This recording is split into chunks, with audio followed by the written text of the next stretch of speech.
রেলগাড়ির কামরায় হঠাৎ দেখা, ভাবিনি সম্ভব হবে কোনোদিন। আগে ওকে বারবার দেখেছি, লাল রঙের শাড়িতে, ডালিম ফুলের মতো রাঙা। আজ পরেছে কালো রেশমের কাপড়, আঁচল তুলেছে মাথায়, দোলন চাপার মতো চিকন গৌর মুখখানি ঘিরে। মনে হলো কালো রঙের একটা গভীর দূরত্ব ঘনিয়ে নিয়েছে নিজের চারদিকে,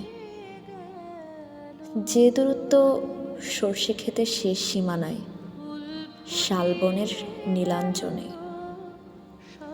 থমকে গেল আমার সমস্ত মনটা চেনা লোককে দেখলেন অচেনার গাম্ভীর্যে। হঠাৎ খবরের কাগজ ফেলে দিয়ে আমাকে করলে নমস্কার। সমাজবিধির পথ গেল খুলে, আলাপ করলেন শুরু। কেমন আছো, কেমন চলছে সংসার, ইত্যাদি। সে রইল জানলার বাইরের দিকে চেয়ে, যেন কাছের দিনের ছোঁয়াচ পার হওয়া চাহনিতে। দিলে অত্যন্ত ছোট দুটো একটা জবাব, কোনোটা বা দিলেই না। বুঝিয়ে দিলে হাতের অস্থিরতায়। কেন এসব কথা?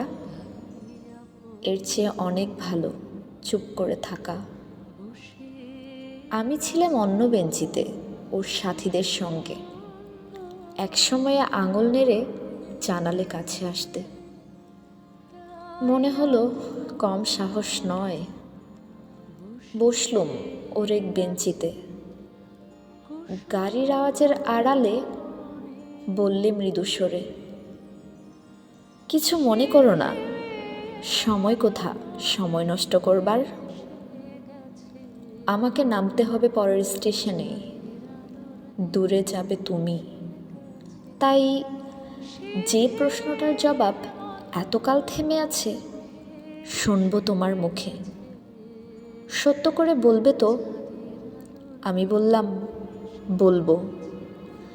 বাইরের আকাশের দিকে তাকিয়ে শুধুলো, আমাদের গেছে যেদিন একেবারেই কি গেছে, কিছুই কি নেই বাকি।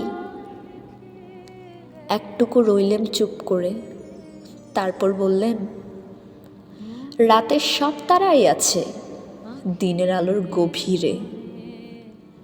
খটকা লাগলো, কি জানি বানিয়ে বললেম নাকি। ও বললে, থাক এখন যাও ওদিকে। সবাই নেমে গেল পরের স্টেশনে, আমি চললাম একা।